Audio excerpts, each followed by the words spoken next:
کہ بے شک دین آسان کر دیا گیا ہے. اب دین کیا ہے؟ اللہ تعالیٰ نے قرآن پاک میں فرمایا ہے کہ ان الدین عند اللہ الاسلام، کہ جو دین ہے وہ اسلام ہے. اب اسلام کے اندر دین نہیں ہے، لیکن دین کے اندر اسلام ہے. دین قرآن و حدیث کی روح سے پتہ چلتا ہے کہ ایک پراپر سسٹم کا نام ہے. ایک وہ سسٹم جس کے اندر آپ کی معاشرت بھی آتی ہے، آپ کی معیشت بھی آتی ہے، آپ کی سیاست بھی آتی ہے، آپ کا انفرادی دین بھی آتا ہے اور اجتماعی دین بھی آتا ہے.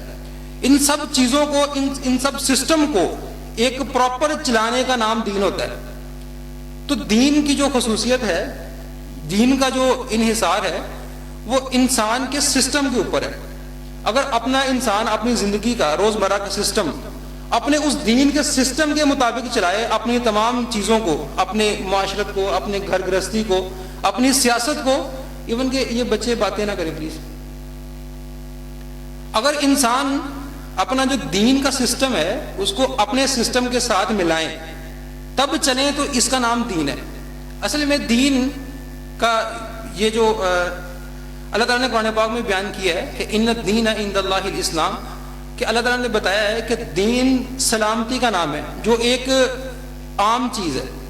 اور سلامتی ہر چیز کے اندر بھی ہوتی ہے. انسان کی اپنی صحت کے اندر سلامتی ہے، آپ دین کو فالو کریں آپ کی صحت اچھی ہو جائے گی. اور سلامتی انسان کی معیشت کے اندر بھی، آپ سود کو چھوڑیں، آپ اسلامی تعلیمات کے مطابق کام کرنا شروع کر دیں، آپ کی تجارت بڑھنا شروع ہو جائے گی.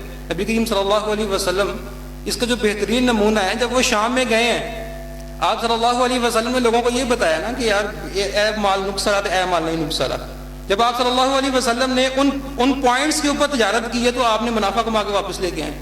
اگر ہم اپنی دین کا مطلب یہ ہے کہ اپنے پورے کے پورے سسٹم کو، اگر پورے کا پورا سسٹم ہماری زندگی سے میچ نہیں ہو رہا تو ہمارا دین کس کام کا؟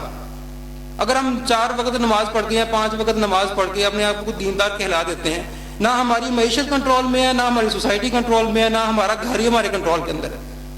تو دین کا مطلب یہ ہے کہ سسٹم. اگر انسان اپنے سسٹم کو لے کے نہیں چل رہا، یہ چھوٹی سی حدیث جو بچے نے بیان کی ہے، اس کو یہ ہماری زندگی بدل سکتی ہے. لیکن مسئلہ یہ ہے کہ دین، زندگی بدلنا کون چاہتا ہے؟ زندگی بدلنے کی شروعات کریں. اور جس کا یہ یہاں سے ابتدا ہو رہا ہے، انشاءاللہ یہ پلیٹ فارم ہے، اس میں لوگوں کو زندگی گزارنے کے طریقے سکھانے کا یا سیکھنے کا موقع ملے گا انشاءاللہ. تو میں تلاوت قرآن پاک کی دعوت دیتا ہوں حافظ اسامہ صاحب کو کہ وہ آئیں اور تلاوت قرآن کی ارشاد فرمائیں. اعوذ باللہ من الشیطان الرجیم.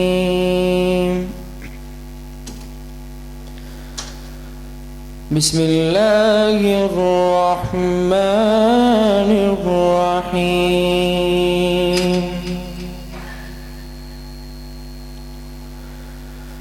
ما كان لنبي أن يكون له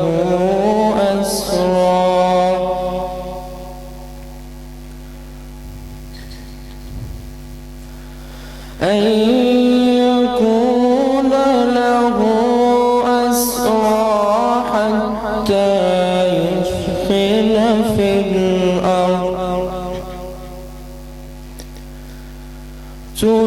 تريدون عرض الدنيا والله يريد الآخرة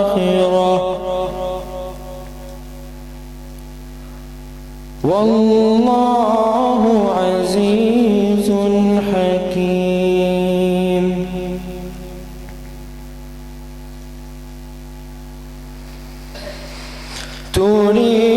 تريدون عرض الدنيا والله يريد الآخرة والله عزيز حكيم.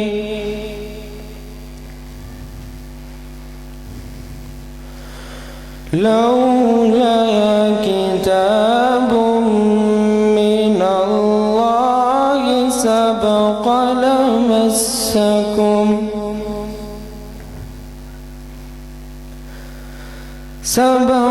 لمسكم فيما أخذتم عذاب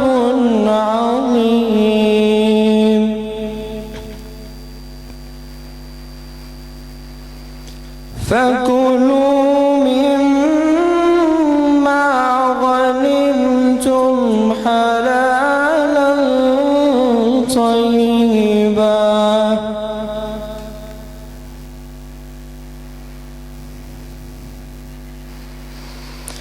فكلوا مما غنمتم حلالا طيبا واتقوا الله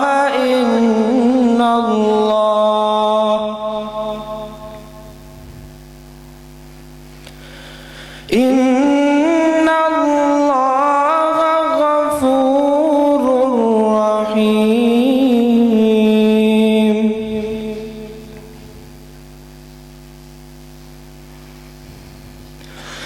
يا أيها النبي قل لمن في أيديكم من الأسرى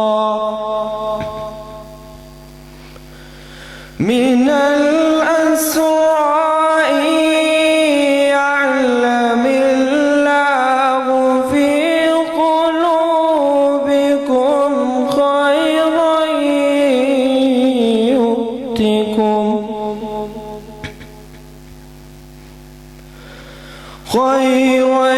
يؤتكم خيرا مما أخذ منكم ويغفر لكم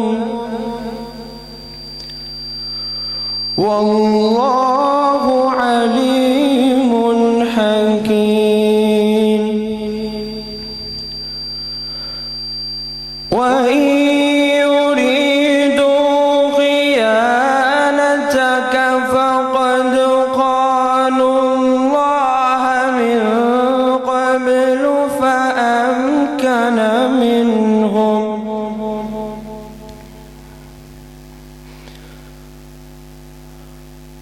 وإن يريدوا خيانتك فقد خانوا الله من قبل فأمكن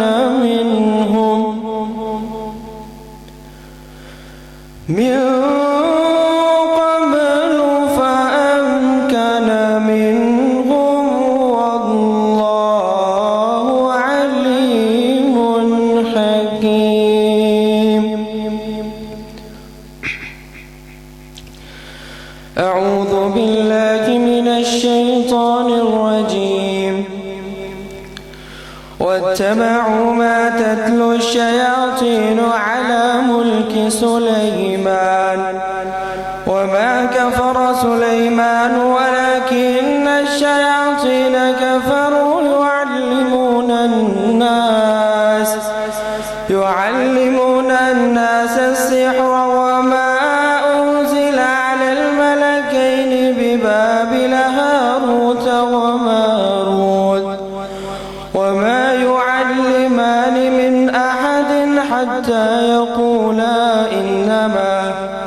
حتى يقولا إنما نحن فتنة فلا تكفر فيتعلمون منهما ما يفرقون به بين المرء وزوجه وما هم بضارين به من أحد إلا بإذن الله ويتعلمون ما يضرهم ولا ينفعهم ولقد علموا لمن اشتراه ما له في الآخرة من خلاق ولبئس ما شروا به أنفسهم لو كانوا يعلمون. ولو أنهم آمنوا واتقوا لمثوبة من عند الله خير لو كانوا يعلمون. بسم الله الرحمن الرحيم.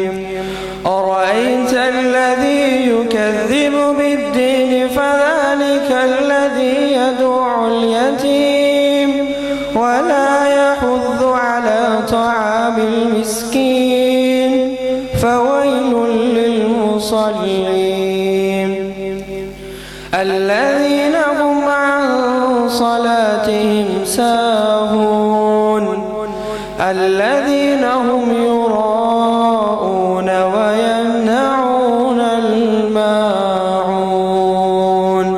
صدق الله العظيم. تلاوت قرآن پاک سے پہلے جو ہماری بات چل رہی تھی دین کی، تو جو حافظ صاحب نے قرآن پاک کی آیات پڑھی ہیں، ارأیت الذی یکذب بالدین فذلک الذی یدعو الیتیم ولا یحض علی طعام المسکین. اب اس کے اوپر غور کریں کہ اللہ تعالیٰ قرآن پاک میں فرماتے ہیں کہ آپ نے اس بندے کی طرف نہیں دیکھا جو دین کو جھٹلاتا ہے. دین کو جھٹلانے والا بندہ کون ہے جی؟ فذلک الذی یدعو الیتیم. غریب بندہ حق مار کے دوڑ جاتا، وہ مارکیٹ میں بیٹھا ہوا ہے، اس کے پاس دکان ہے، وہ کوئی بندہ نہ سمجھ اس کے پاس چلا جاتا ہے، وہ انہوں 2 نمبر کر کے چیز بھیج دیتا ہے، ہاتھ کی صفائی دکھا دیتا ہے. اس کا دین نہیں ہے. اللہ تعالیٰ کہتے ہیں کہ وہ بندہ دین کو جھٹلا رہا ہے، جو معاشرے میں بیٹھ کے یا وہ جو ایک سیٹ کے اوپر بیٹھا ہوا ہے، ایک وہ اپنے نیچے والے لوگوں کو صفائیاں دکھا رہا ہے، کوئی پیسے کما رہا ہے، کوئی یہ کر رہا ہے، کوئی وہ کر رہا ہے، سفارشیں کر کر کے نااہل لوگوں کو اہل سیٹوں کے اوپر پہنچا دیتے ہیں. تو اللہ تعالیٰ نے کہا ہے کہ یہ وہ بندے ہیں جو دین کا انکار کرتے ہیں. ولا یحض علی طعام المسکین. اگر کوئی بندہ ان کے پاس غریب ناتواں آ جاتا ہے تو اس کو پیسے نہیں دیتے، اس کو 100 روپے دے دیں گے، چل جا کے تو روٹی کھاتے جا. اس کو یہ نہیں کریں گے کہ اس کو اس قابل بنا دے کہ چل پتر تو اپنی روٹی کما کھا، تو میکو کے منگن واسطے ہیں. اللہ تعالیٰ نے قرآن پاک میں جو دین کا کنسیپٹ دیا ہے، اگر بندہ اس کو کلیئر کر لے تو انسان کی زندگی خود بخود سنورنا شروع ہو جاتی ہے. تو بات ایسی لمبی ہو جاتی ہے. تو